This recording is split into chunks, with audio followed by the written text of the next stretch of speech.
All right. Rock and roll time. Welcome, everybody. My name's Scott Pinsky, Chair of the Marin Coalition. Glad to see all of you here today.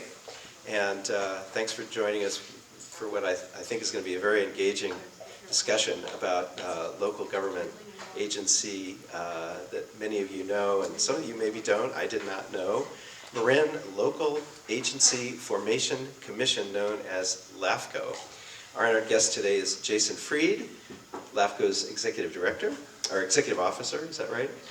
And he's going to be in discussion with one of our board members, Kevin Haggerty, to whom I'll hand over the mic in a moment. First, let me tell you a little bit about upcoming programs. We have two that are in schedule now. January 15, Human Trafficking in Marin County, Hidden in Plain Sight.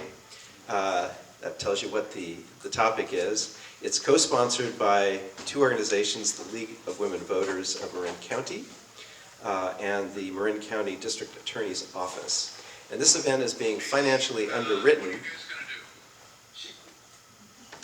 This event is being underwritten financially by a generous co-sponsor, the Marin County Coalition to End Human Trafficking, which has agreed to help fund the cost for this event, and so, along with the Marin Coalition. And so as a result, this event is going to be free to anyone who wants to attend. So let folks know, and everyone will still be able to sign up. We will ask people to register and sign up so that we know how many people to set up for. But tickets will be free. The second event we've got scheduled is February 12.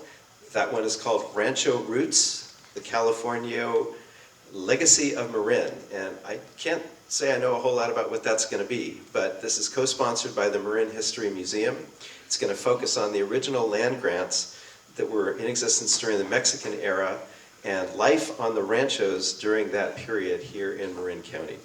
And again, that's co-sponsored by the Marin History Museum, so that should be interesting, and I think we'll all learn a lot from that one. Ask that we turn all our cell phones off.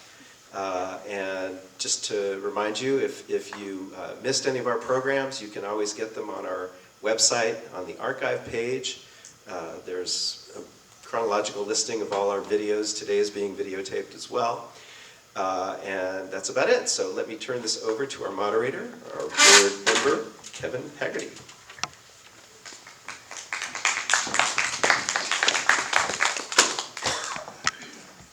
Good afternoon, everyone, and welcome. I'm delighted you've chosen to come to the meeting and what promises to be a timely and illuminating conversation about how local government actually works and how it can work better for all of us in Marin County. Today we'll be joined by Jason Freed, Executive Officer of the Marin LAFCo, which is the Local Agency Formation Commission. LAFCo plays a vital and often unseen role in shaping local government, which includes over 65 local government agencies divided among 11 cities and towns and 54 special districts. LAFCo reviews city and district boundaries, evaluates how well public services are delivered, and helps guide decisions about annexations, consolidations, spheres of influence, long-term stability of special districts. In a county with so many small and overlapping agencies as Marin, LAFCo's work has significant implications for taxpayers, residents, and the future of our communities. Jason Freed joined the Commission in May of 2018 as interim officer, executive officer. He was appointed executive officer effective January 2019. Jason has responsibility for overseeing the agency's day-to-day operations, in meeting its legislative prescribed growth management duties in Marin County. Jason served as the executive director of the San Francisco LAFCo before joining us here in Marin. Prior to his LAFCo endeavors, Jason worked in Washington, D.C. at the White House, Department of Interior, and on Capitol Hill. Today we will explore what LAFCo is seeing across the county, what opportunities and challenges lie ahead, and how residents can play a meaningful role in shaping local government Jason, thank you for being with us today. For people, now we'll get to some questions. I think we'd spend about 30 minutes or so. I have some questions on a number of subjects for Jason. And then after that, we'll open up the discussion with questions from the audience. So the first question is, for people unfamiliar with LAFCo, what is the agency's core mission, and what is the biggest misconceptions about its work? Sure, thank you. Before we get into that specific question, I'm just curious, how many of you have actually heard of LAFCo before this group was, oh, wow. All right, I don't need to give you the LAFCo 101 then, I'll just get into the meat and potatoes of it, because hopefully most of you know the 101. Give the 101 still? All right, I'm getting a 101 request. So I'll give a brief history, which will lead into, I think, this question very well. Back in the 40s and 50s, California was booming. It had a lot of growth. What ended up occurring was there was a lot of fighting between cities and special districts over who gets to provide what services to a particular piece of property or a group of properties, a neighborhood or whatever it is. And the state and everyone kind of agreed it's probably not good to have these fights going on because we want government to be efficient and effective, and we don't want to have we don't have government agencies competing for the same thing. So they started having a discussion about how do we manage this in a meaningful way. Prior to LAFCo, the state controlled it all. Well, can you imagine the state trying to control that all today? Who gets to do what? It would be a nightmare for the state and a nightmare for the local people. So what was created, there was a compromise that was created because the local communities didn't want to give up control of having to say what was going on. The state wanted to make sure it was done in an orderly manner. So they created this thing called a Local Agency Formation Commission, or LAFCo for short. No, we're not a comedy club. We are actually a government agency that does important work. As the civil grand jury once said, we probably are the most powerful agency you've never heard of. Of course, this room has actually heard of us. So we're maybe not the most powerful agency you've never heard of here. So through that compromise, what they basically said was, we want to have a body made up of local representatives. So our board is made up of 2 county supervisors, 2 city or town council members or mayors, who the city's going to pick, and then in every there's a LAFCo in every county in the state. There's 58 of us. Some LAFCos have special districts and some do not. In Marin County, we happen to have special districts also represented on our board. So that's how the board is made up. Each group gets 2 seats, and then there's 1 member of the public who gets to serve on LAFCO as well. The board itself picks who that member of the public is, and there's a whole bunch of special rules on how that is done to make sure it is fair and equitable, and where one person's not getting picked and some group is not getting extra say in what goes on. And if you really want to know about it, ask me during your Q&A section. I can get into how the public seat appointment works. And so that is how the board is made up. And over the years, we originally started out with just jurisdictional issues, like making sure boundaries were done and corrected and everything. And new agencies need to be formed. Those also go through LAFCO. One of the big things that I always like to make sure people are aware of is we do not touch educational. School districts do not go through LAFCO. They have their own process. So if you have questions on that, please go talk to the County Office of Education. They'll be happy to talk to you about it. I don't know anything about that process, and phew, I'm glad I don't, because those are probably your biggest fights out there, are how the school district boundaries work. So those folks are off on their own, but most other government agencies tend to have to go through LAFCO when it comes to formation. Now, JPAs, joint power agreements, everyone knows what those are?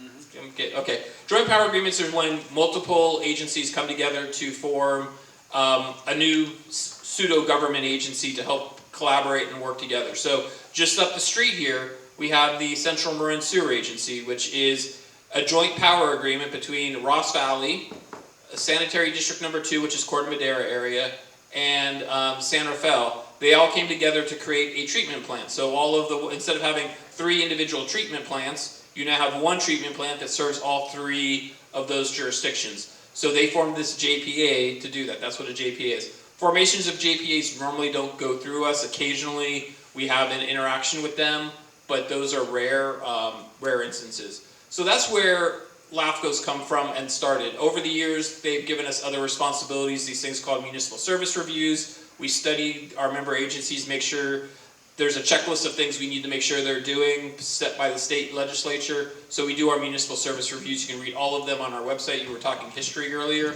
Our last full round of MSRs actually has a really good history lesson on every agency that we have an oversight role with. So if you're interested in the history of an agency, go look at our MSRs. It'll give you a good brief review of what was going on there. And then the final thing we do is something called the sphere of influence. This is an area that an agency or a city may grow to eventually. And so we want to make sure that the city knows what's going on there, or the agency, so that they can have some sort of control. Like recently, also not far from here, on the other side of the prison, there's the old prison firing range. That's eventually going to be built into a housing development. Well, it had no one as its sewer provider because there was nothing on there to provide sewer services to. And I'm looking at my friends from Ross Valley. We annexed that parcel into Ross Valley, so Ross Valley, when it gets built, will be the sewer service provider for them. It was in their sphere of influence, but was not within their current boundaries. And that's what the difference. A sphere of influence is an area you might grow to, but aren't currently at. And so those are the things we do. So to get more to the question now, if you can repeat it for me just so I remember it correctly. What is the agency's core mission, and what are its biggest misconceptions? Okay, so our core mission is do the things I just talked about, make sure boundaries are correct, that we have good services that are being provided, that we're doing our municipal service reviews, which are these studies that look at are the agencies doing their jobs correctly, and to make sure that the growth is done in an orderly, professional manner. The biggest misconception is that school districts issue. I get more calls about school districts changing boundaries than I do about changing actual boundaries of agencies we have an oversight role with. How is LAFCo funded? Okay, so LAFCo is funded, two main parts. The main and I'm just going to, for the purposes of discussion today, going to stick mostly with Marin County. If I need to talk about the bigger issue, I'll put it in. So if I just say LAFCo, I'm referring to Marin LAFCO. I'm not referring to the general LAFCO. I'll let you know when I'm doing that. For our LAFCO, we get funding from three main sources. We create a budget, and in that budget, there is a member contribution. The member contribution makes up the vast majority of our money. The other bit of money we get comes from application fees. So an individual property owner, like that firing range, which happened to be the state paid a fee to us to run through the process so that it could get annexed into the Ross Valley Fire District. We don't get a lot of money out of that. You know, we have I think our total contribution of member agencies is about $600,000 a year. This, what we get from applications is maybe $10,000, $15,000, so you can see the discrepancy there. How the member agency function works, though, is very interesting. In our county, because we have all three groups there, like I said, we have special districts, a third of it is paid for by the county, a third is paid for by the city, and a third is paid for by the special districts. And when I say special districts, these are the independently elected special districts. So if you have a special district like San Rafael Sanitary District, they're not an independently elected special district, so they're not part of that special district group. So when he was mentioning 50 plus special districts we oversee, the funding source only refers to 30 of them. And actually, technically, one of them never pays us because it's the health district, and there's a special rule that if you're a health district operating a hospital, if you don't make a profit, you don't have to pay LAFCo. And the health district here does not make a profit. It is subsidized by state and federal funds, and even in some cases, some local funds in that case. So it makes sense why they wouldn't be paying money to us. But everyone else, all the other agencies pay money to it, and the cities and special districts, their money gets divided up even more. So they get a third, each of those groups get a third. And I'm going to keep it to the city side because it's easier to explain this one. You take the 11 cities, you take all of their income and put it into a pool, and then decide what % of that income goes to each individual city, and that's how you divide up the thing. Luckily for me, there is a formula that is done by the state controller's office, and the county actually has to do the invoicing and billing of those things. So I don't ever have to touch our billing process. So I don't get into the weeds of how much each one does. The county does that for me. And so we divide that up, and the similar formula is for special districts. You take the 30, in that case there's a much wider variety. We have a resource conservation district for the west side of Marin. Based on how their tabulations are done, I think they pay like $6 or $7 of that $600,000 that we get over the course of the year, but they still pay their little portion.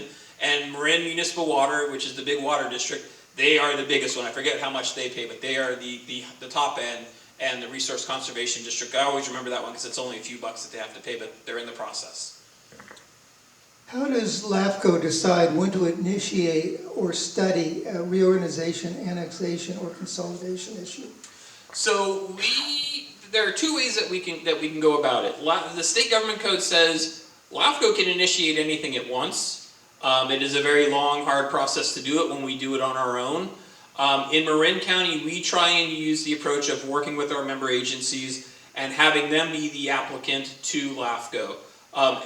Who can be an applicant? We can be our own applicant to ourselves, the agencies, or the individual property owner. So if it's a small thing like, hey, someone's on a, like the fire, I'll keep using the firing range because it seems to be a good example for these questions today.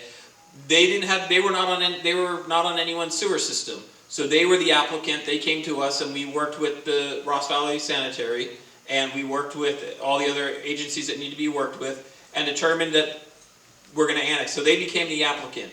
In a lot of cases though, when you have those small individual homes or individual properties, it's normally the property owner that does that work. When it's a larger thing, and I'm gonna continue to, since I see them sitting here, I keep on thinking of all the Ross Valley examples we have, and we got some good ones. Not that long ago, earlier this year, we went through a process where Sanitary District 2, which is the Corte Madera Sanitary District, realized that they had a bunch of properties that were not showing up on the official books as being in their district, but they were serving.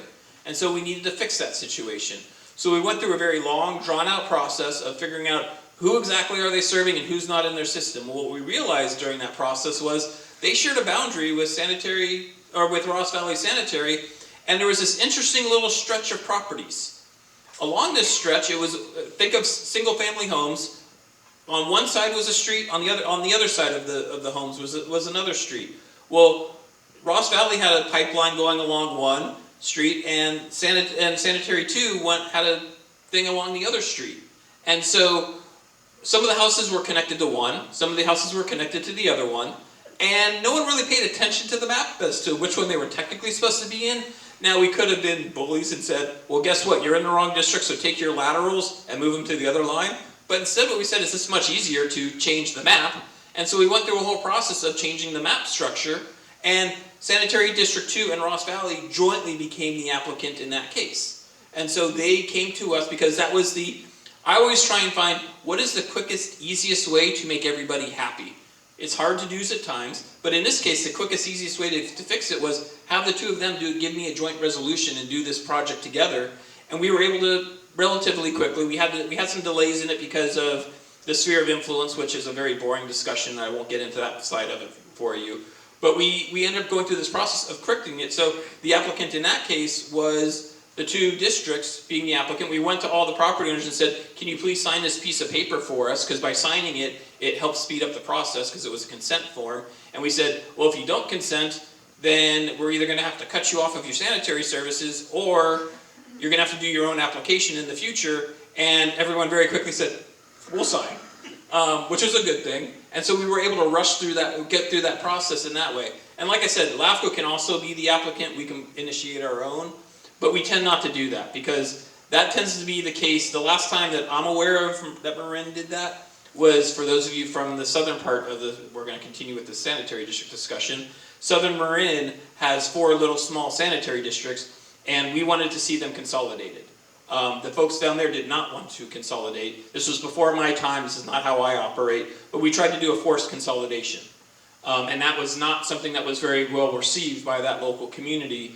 And in the end, the commission ended up stopping it. The board members themselves voted by a 1-vote margin to not approve the consolidation. There was even special legislation done in Sacramento to try and force the issue. So following up that response, can LAFCo impose a decision or resolution, or must it have the agreement of all the parties? There are, if I wanted to, I could probably figure out a way to force it. I don't have that mindset, so I don't really look at that process. I tend to look at how do we work and get everyone on the same page. So Marin, as we've mentioned, has many small districts with overlapping boundaries. Where do you see the greatest opportunities for consolidation or shared services? I would disagree with you that they're overlapping boundaries. If they're providing the same service, they're only going to be in one boundary. I mean, if there's an error or mistake out there, please let me know where it's at and we'll fix it. But everyone should only be in one district. Now, having said that, you might have a water district and a fire district and a sanitary district, but those are different services and we would not view them the same way. So you might have multiple districts that you're dealing with, but they're for different services. what do you see as the greatest barriers, political, financial, cultural, to district consolidation in Marin? The big thing in Marin, and I hear this a lot, people will say, we should have fewer agencies here. And I'm like, yeah, no, I agree with you. Go back and read the history lessons that we did in the last round of MSRs. We fully explain why we have so many districts here. I did a review once of just the 9 Bay Area counties. We are the second smallest in population, but have the highest number of agencies that a LAFCo oversees. So we're opposite of where we maybe should be in those two charts. Maybe they should be closer together. But when you look at it, and it makes sense, like, why do we have those 4 small southern agencies? Well, if you look at the history, you understand, well, they were all at one point separate little communities, and they weren't connected and didn't touch each other, and they had different needs. Over time, all of those communities have grown, and Marin County has had, in my opinion, a very smart planning process, which is, let's build along the 101 corridor, and let's try and leave our open spaces out in the western side of the county. So you now, for the most part, you have some open spaces a little bit between San Rafael and Novato, but for the most part, most of the 101 corridor at this point is well developed. There's not much room left to really do. You have individual parcels here or there, but outside of the preserved open spaces that you want to have in some of those communities, you don't have much open space. And so where we want to go with this is, great, everyone says let's consolidate, but then I go and talk to the individual communities and say, so can we start consolidating your 2 small little agencies? It would make sense. And I immediately get oh no, you should be consolidating them, not us. And that becomes the hardest thing to deal with, is how do you deal with a situation where maybe it makes sense to consolidate now that these communities have grown together and are now touching each other. I could very easily if you were to come to me today and say, Jason, wipe the map clean of all the agencies and reconstruct government at the local level, I would create a lot fewer towns. You would have larger towns and cities, and you would have fewer special districts. And in some cases, I would consolidate all of the special district work into the city and town's responsibilities. Like you have Novato, which is a city, and it's a very legitimate city, but when you look at like what it provides in services, it doesn't provide water, it does not provide sanitary, it does not provide fire. I mean, its services that it provides are very limited to what it does. And that's okay, because that's how the city was formed after all the special districts were. And so it's acceptable because that's how things got formed. Since most of the board members are local officials, how does politics affect the agency's decisions? Officially speaking, there is actually a very fun little section of state government code that says when you show up to LAFCo, you take off whatever hat, whatever role you're playing before you got to LAFCo. Whoever appointed you, however you got there, is completely and utterly irrelevant. You are supposed to represent the public at large. Now, I will say this, I think my commissioners, at least my current commissioners, and even the ones that have recently left since I've been there, have all been very good at that. They tend to do a very good job of saying, look, we are here for the general public. If I were a city council member voting on this, I might vote differently, or a special district representative or county, whatever role they're playing, I might vote differently in my home body, but here I'm going to do my job as a LAFCo, because one of the things that I am very important to me as part of my LAFCo 101 when I sit down with a new commissioner is I point out that section of government code and make sure they're very well understanding of what that means.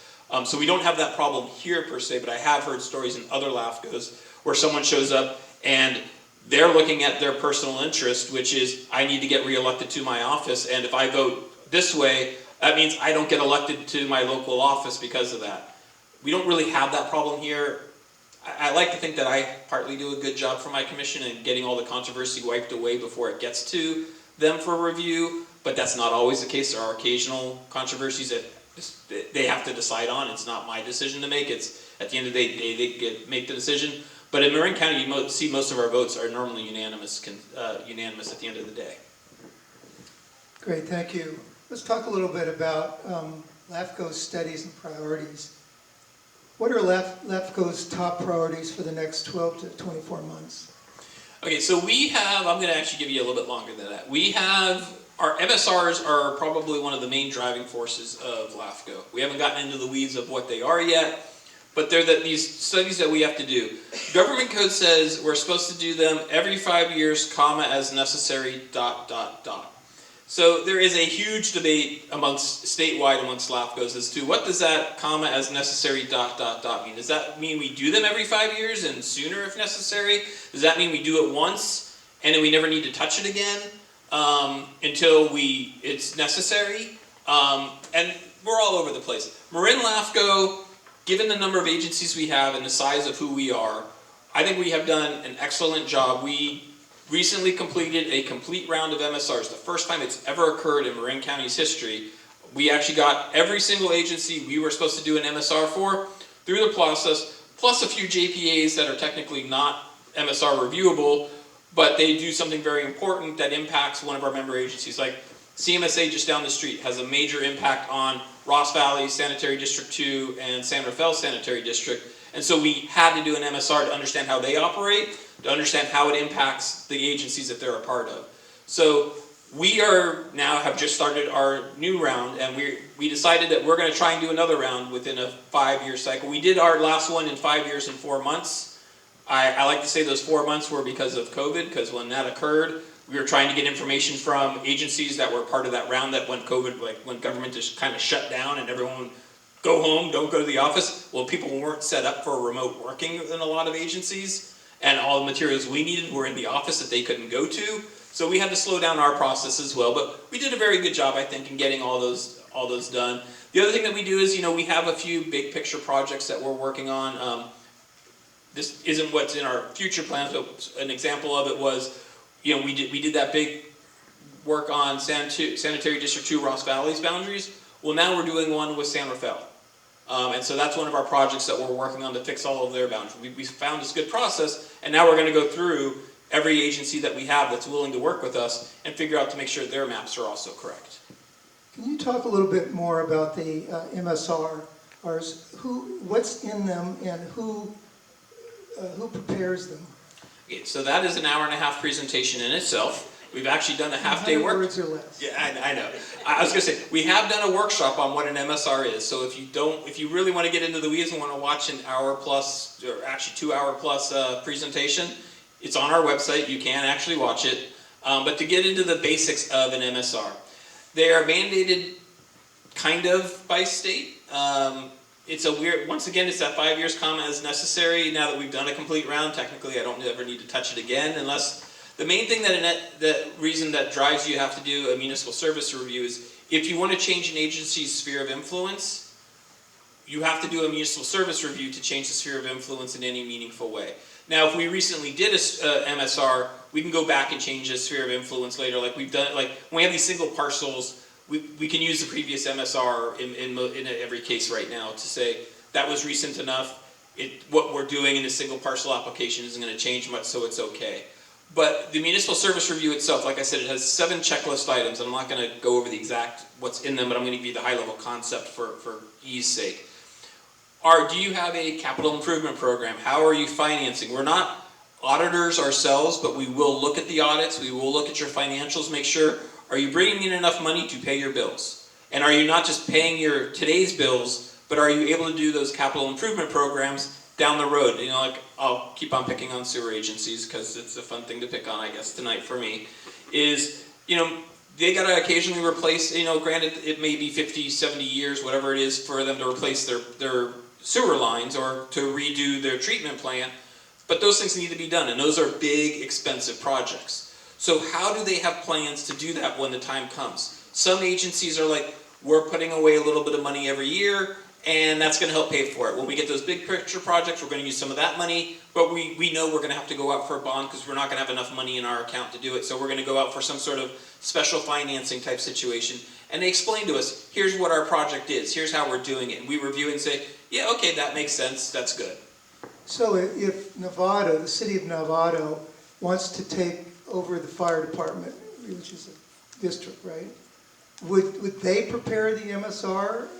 I mean, is there a form a questionnaire that LAFCo has that the city needs to fill out, and then you consolidate the information you received? Is that how it works? It can work multiple ways.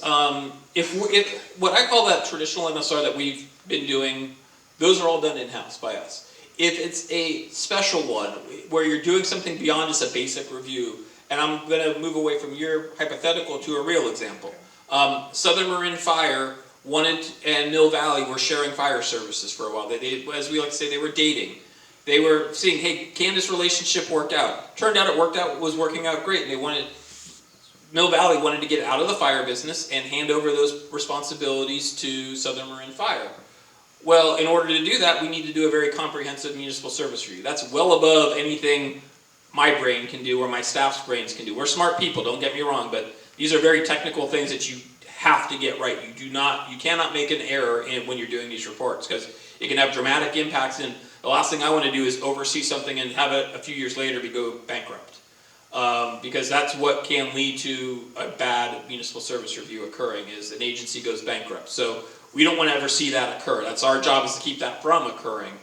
And so what we did in that case, in the Southern Marin Mill Valley one, is they actually hired the consultant, but they brought me into the room, and I was a part of every consultant meeting. I was a part of drafting the report getting drafted, because they had a lot of questions that LAFCo, I don't want to say we don't care about, but we don't need for approvals. And a lot of that stuff was very important. And so what they did is they went and did all their stuff, and then they would send me the reports, and I'd say, hey, can you add this, that, and the other thing to this section? And luckily Chief Tubbs told the consultant, whatever Jason says you do. And what they ended up doing was they ended up answering all the questions that I'm eventually going to need to answer for a potential application.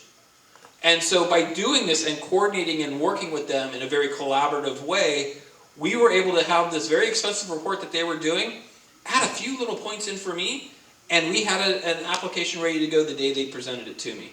And this won't mean anything to this group because you have not been involved in application processes with LAFCo, but they presented it to us in October. At our December meeting, we were voting to approve. If you went and talked to another LAFCo and said, hey, we're going to try and consolidate a fire district and a city together, they're going to tell you it's a 2 or 3 year LAFCo project. But we cut that LAFCO project. It was a 2 or 3 year project, don't get me wrong, because that's how long it took them to study, review, and get all the agreements in place to get to us.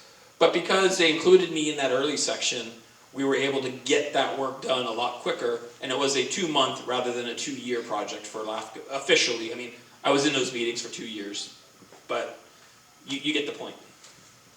Thank you. A few questions on community engagement and transparency, and then we'll open it up to the audience. So the first question is, how can residents better participate in the LAFCo processes, especially during MSRs and reorganizations? One, sign up for our email list. You will then thereby get every single meeting we have. We only meet 6 times a year, and then we have a few committee meetings, like 2 or 3 of them during the year. So it's not like you're getting a lot of emails.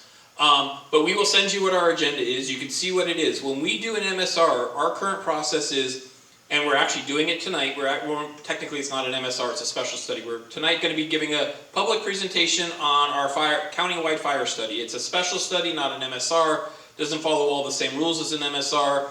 And when we do that, we do it at a meeting, and we have open public comment on our thing. You can tell us what you think about our document. We're looking for factual corrections. If you have an opinion, a strong opinion on something, you're welcome to share it with us. That does not mean we're going to change the report because you have a strong opinion. Our reports, I like to say, are fact-based information. We try and present the facts, try and present the numbers. If we get something wrong, we want to hear it, we want to correct it.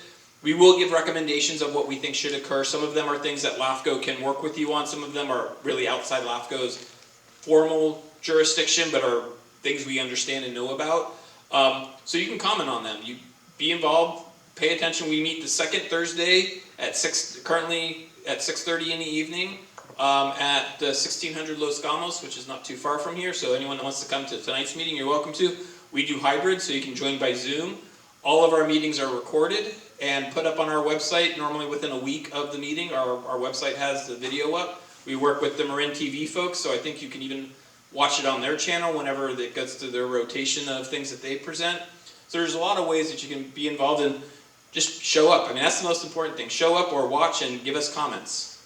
So, like other agencies, do you publish a staff report that people can read before the meeting? Yes, we meet on Thursdays. Our goal is to have a staff report out the Friday before our meeting. That way it gives our commissioners the weekend to read it, but it also gives the general public, a week or so to read our documents. Sometimes they're up on Thursdays if it's a light one and we've got everything together. Great. What steps is LAFCo taking to improve transparency and make its decisions easier for the public to understand?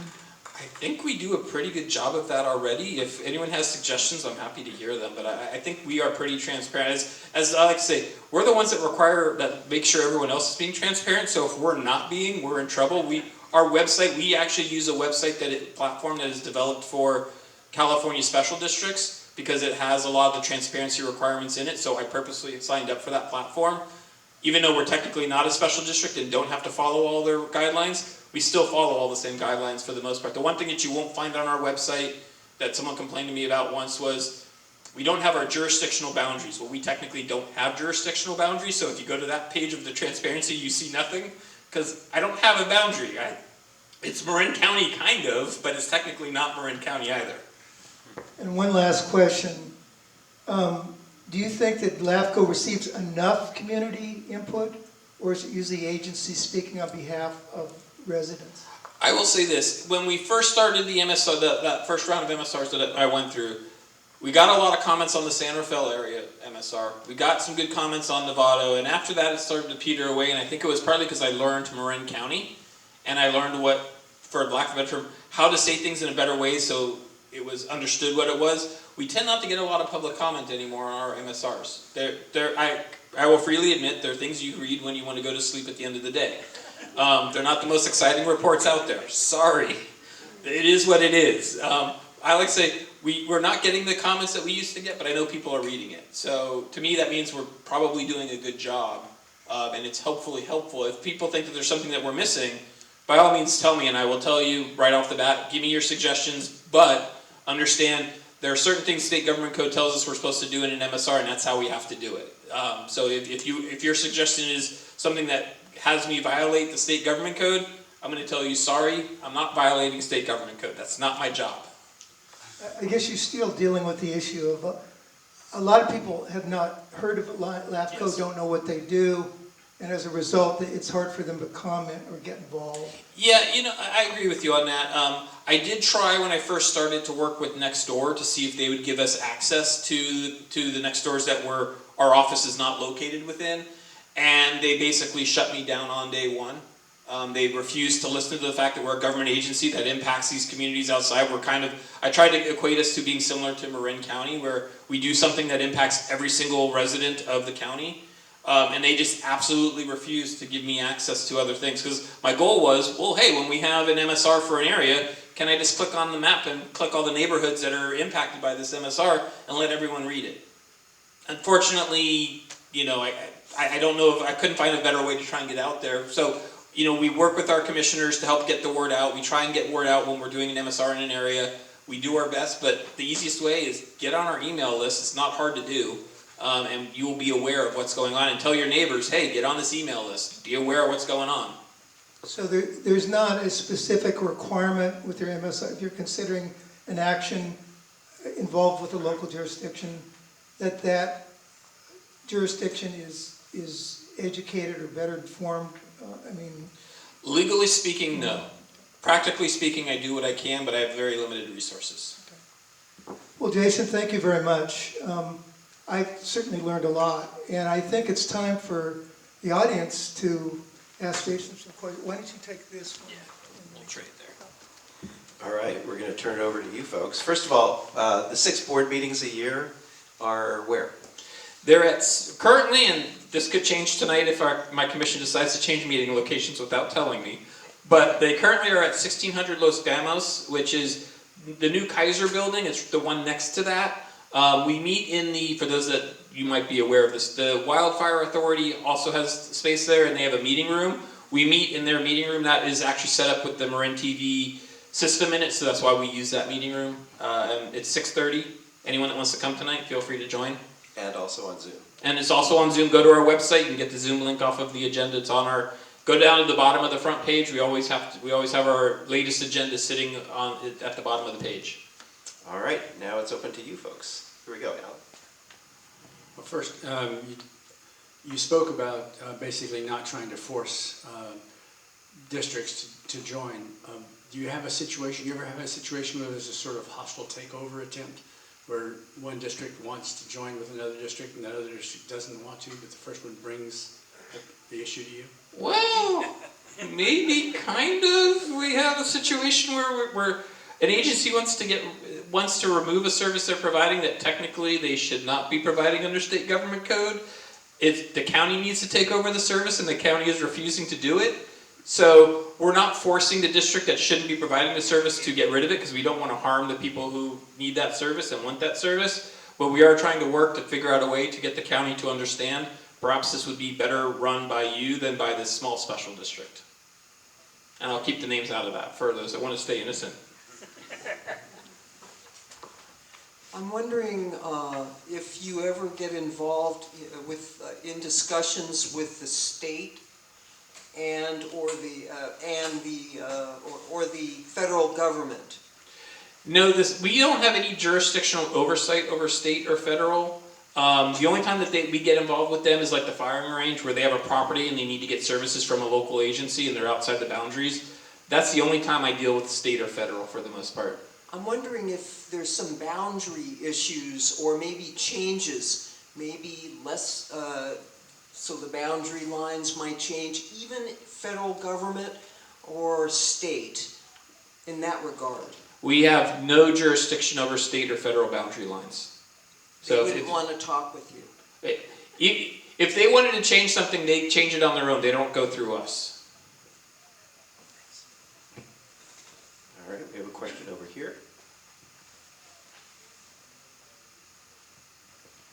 I have several issues with Tiburon Boulevard, or is that not in your sphere of influence? How the boulevard itself gets maintained is determined by who oversees it, that section of it. So you'd have to talk to whoever oversees that section of it to understand, to get a fixed change to it. If you wanted to change boundaries of it, you would come to us. But the boulevard itself, we really don't have a direct oversight role on. Yeah, it's a state highway. Yeah. Yeah. Okay, over here. Thank you. I live in Strawberry, which is unincorporated Marin, and I followed very closely the consolidation of the fire stations in our area, and I was very pleased with that. It seemed like a very good idea, save money. But I read about it in the IJ. That's how I knew about it, and I'm sorry if there wasn't other information that might have been coming out, but I just want to compliment you that that was a good thing to do. So my question is, how much of Marin is actually unincorporated? I mean, I feel like the foster child, because we do this and we do that, but we're not part of a city, and there's got to be a lot of West Marin that's like that too, and how are those areas covered? Yeah, so interesting question. I don't have the actual acreage or landmass of unincorporated. I could probably pull it up in our GIS system, but I don't have the physical number. Strawberry is kind of what I would call the biggest unincorporated, but it's actually, in LAFCo world, there's something referred to as a unincorporated island, and those areas are, you have California Park, or you have Country Club, which we're not too far from here. Those are the ones in Santa Fe that are either partially or completely surrounded by one city. In your case, Strawberry is actually this unincorporated area that is touching multiple boundaries and is actually not considered an island for LAFCo purposes. There's actually special things we have to do in every MSR when it comes to islands and identifying them. Strawberry never gets identified that way because you're not partially surrounded by anybody, you're partially surrounded by everybody. And so it doesn't work the same way. And there have been at times discussions about Strawberry, and most of them predate me, around discussions around that. And the problem that you have with Strawberry is, if you were to incorporate Strawberry, we would have to have a serious discussion about what occurs with the recreational district that services that area. And nobody seems to want to lose the recreational district in order to go into a city. And so that's one of your biggest hurdles there in and of itself, is that specific issue of how do you deal with a recreation district that does an amazing job. They are very good at what they do, and they service the community very well. And to be fair, most agencies in Marin County are of that nature.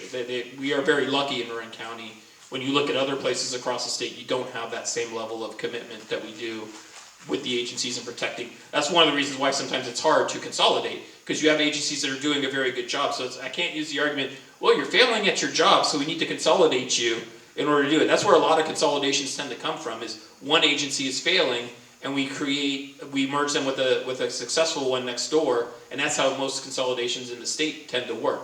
We don't have that problem here. The agencies are able to function, and they function pretty well. I'm not going to say they're perfect, but they function pretty well across the board. Some 4 decades ago, I was city manager in San Rafael, and so I have a question about LAFCo. It seems to me I think there's 6,000 special districts in California and 35,000 nationwide. Can LAFCo, or has there been any effort to initiate a much greater consolidation of agencies? There certainly has got to be a conversation, because of the inefficiency of 6,000 special districts and what is it, 458 cities. Okay, good question. For those that aren't aware, LAFCo is the California Association of Local Agency Formation Commissions. It's a statewide group, nonprofit, where LAFCOs work together to learn from each other, to work with each other, but we are all independent of each other. LAFCO has no formal legal role in consolidation of special districts. We do recognize that there are a lot of them across the state, and some of them, when I hear that number, I always kind of laugh, because that number tends to include things that don't fall under LAFCO's jurisdiction. So while there may be that many, we don't have an oversight role over all of them. And each individual LAFCO has to determine how they're going to deal with all the special districts or all the agencies that they have. And like I said, it's a great concept to talk about consolidation of all of these things. How do we make fewer of them? But when you get down into the weeds of it, do you want to lose your local thing and have them consolidate with someone else? Because in your minds, they're probably doing a good job already. And so why would we get rid of them if they're already doing a good job? And that's the problem that we face in other parts of the state. It's a little bit easier to have those discussions, because you can, and we've actually put stuff in state legislature. 2 or 3 years ago, we changed the protest process when LAFCO determines that an agency is failing. And there's a specific checklist that we have to go down. And then the agency has a time period to try and fix that issue. If they fix it, then they're taken off the list. If they're not, then LAFCO has special powers to actually try and do something with that agency at that point. That's as close as we've gotten at a statewide level. And that was something LAFCO helped to work on, because it was something that the LAFCOs across the state said, hey, we need assistance. And I don't know how to go lobby Sacramento very well. That's not my job. But that's what LAFCO helps us with in those types of things. Jason, many years ago, when the paramedic systems were getting started, I was the Corte Madera representative for the Ross Valley Paramedic Authority, and I realized at that time that boy, the fire services, paramedic services are complicated. They're probably more expensive than they need to be, and there's some efficiencies here. I've followed this over the years. We've gone from, I think, 6 fire departments in the Ross Valley to 3 at this point, and we still have a complicated paramedic system with Central Marin, Corte Madera, Larkspur having in-house paramedics, and Ross Valley Fire contracting with the county. Last year, there was an excellent outside study looking at Ross Valley Fire when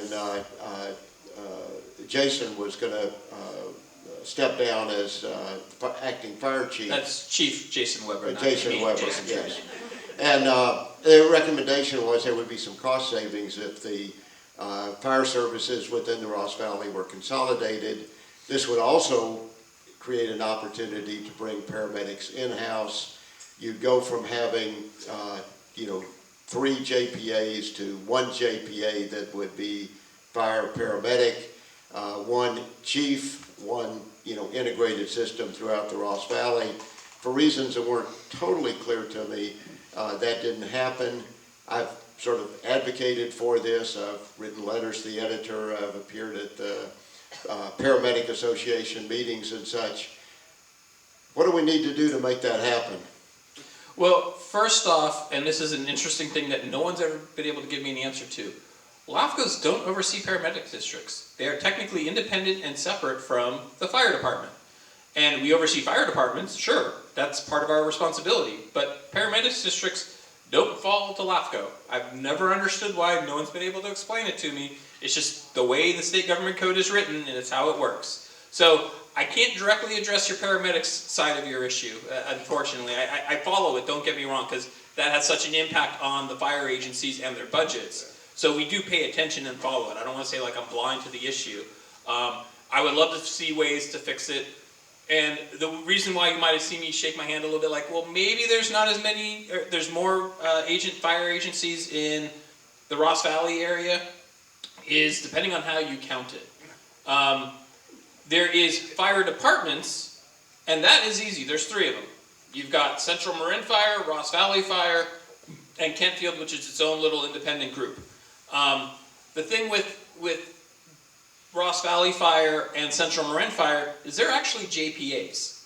So all of the cities that make up that those JPAs, or towns in this, as the case may be, I sometimes say cities, but cities and towns are kind of the same thing for me, still have fire responsibility. They're still the ones that if something occurs, it's on their budget to make sure it's paid for. Now they pay for it through a JPA model, and that's how they take care of their fire. And so that still exists, but do you count that, fire authorities, each one of them has their own fire authority. They just happen to work through a JPA to deal with those responsibilities. And I recently was at a Ross Valley Fire Board meeting to say, perhaps you should be looking at a district model rather than a JPA model, because I think it will help them be better at serving the community. There are some issues that they're dealing with. I'm not going to get into all those issues here today, but there's some issues that they're dealing with that I think this would help solve, but they still have to figure out how to deal with those before they even get to dealing with the district model is their mindset. And that's fine. That's a good mindset to have. I'm not going to say that they're wrong in that mindset. And that actually reminded me of one other thing. There's also Sleepy Hollow Fire Protection District, which is part of the Ross Valley JPA, which is technically an independent fire agency, but they provide all of their fire services through Ross Valley. So it can get confusing, and I would love to clean all that up. But like I said earlier, big picture perspective, it sounds great. Go talk at the local level, and I will have a hard time getting the communities to agree to change what they're doing, because they're getting good services now. And this is kind of like the issue of, well, why does this occur? Well, one, you're getting good services now. You're concerned that if you change, you're going to lose that good service. And in some cases, that could potentially be true. I don't want to say that that's something you shouldn't be worried about. I'll just give the case of Ross Valley. They have a good fire department. That's not really going to change. What's going to change is the governing model over that fire department.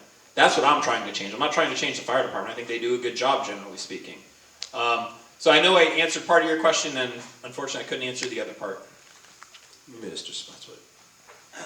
You mentioned the firing range over here by San Quentin. That's called Oak Hill, is what they're going to propose building on it. And it's created by a odd agency composed of county, at the County Office of Education, and perhaps some other districts. Does LAFCo have any responsibility in regard to that? I think it's called the Marin County Public Financing Authority.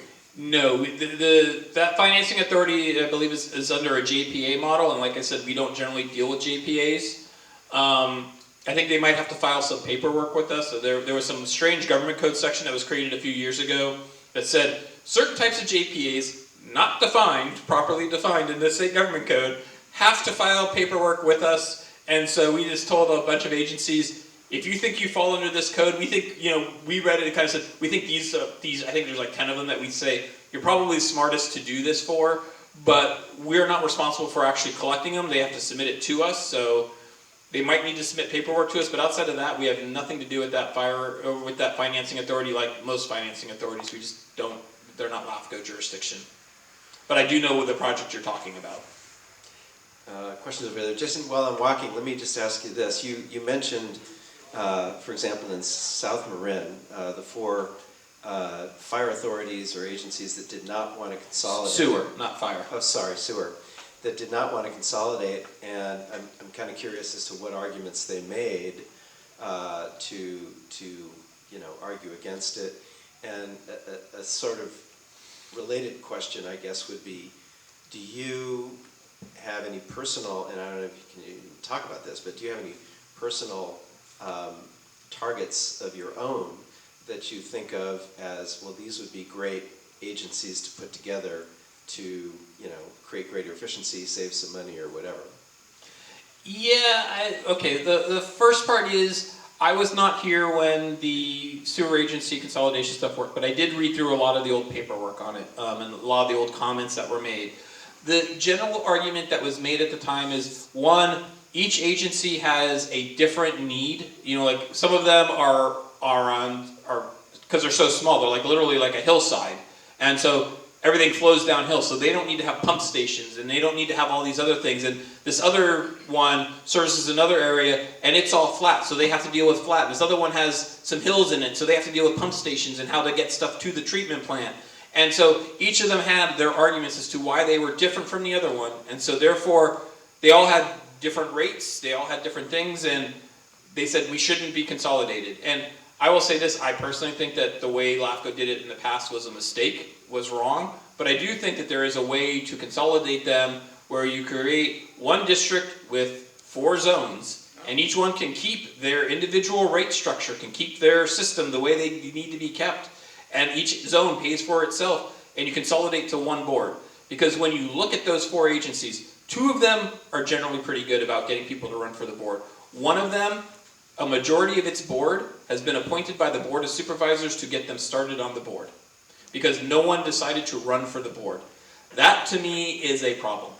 And that to me is one of those things that we need to figure out how to fix. When I went and talked with someone with that district, they said, well, if you think it's so important to find someone to run against, I'm not going to find someone to run against myself. You can go find that person to run against me. I'm like, I'm not asking you to find someone to run against you. I'm just asking you to find enough people to run for the seats so the Board of Supervisors doesn't get involved. Like, I'm not asking you to go find 5 people to run against you. I'm asking, saying, there's 2 seats, you're running, no one else is running for the other seat. Find someone else to go run for the other seat, and they were not even willing to go do that. So, like, there needs to be some responsibility and figuring out how to do that. The problem is, yeah, that's a problem. And so, as far as targets for me, as I said at the beginning, I'm not going to get myself in too much trouble here today. I'm going to try and stay out of that, because I generally try and stay out of trouble, although I will speak my mind. As I said earlier in the meeting, I said, if you were to ask me today to wipe the map clean and start fresh with how we organize government, now that we've grown and we've all come together, all these little communities that started up back in the 1800s or early 1900s have all now consolidated and are basically one large community, you could definitely reorganize in a way where you have, you know, maybe 5 or 6 cities in the county, where maybe instead of having 60, you know, special districts that we have to deal with, that you're consolidating down. I mean, just look at sewer. I mean, I look at sewer as an easy one to do here. You have, how many different treatment plants do we have? Maybe you make sewer agencies around the treatment plants rather than around the other thing. And like I said, if there's differences between how the individual agencies that would consolidate into that JPA work, well, guess what? You can create the zones so they're still separate. And that's how you can consolidate and make fewer agencies. Fire is another one. I mean, we have 5 paramedics districts that were created in the county. I'm not an expert in the field. I could look to my expert over here and say, I hope somebody was smart that created why we have those 5. Why not create 5 fire departments that are based on a similar thing? Those, you're serving the areas that you're serving. You could have a lot fewer. But when you get down to it, your local neighborhoods aren't going to want to do that. And I'm not going to be here to force that to occur. But I do think that there are ways that we can consolidate our agencies and still provide the same good level of government service that we're providing today to all the same residents. Thank you. Doug?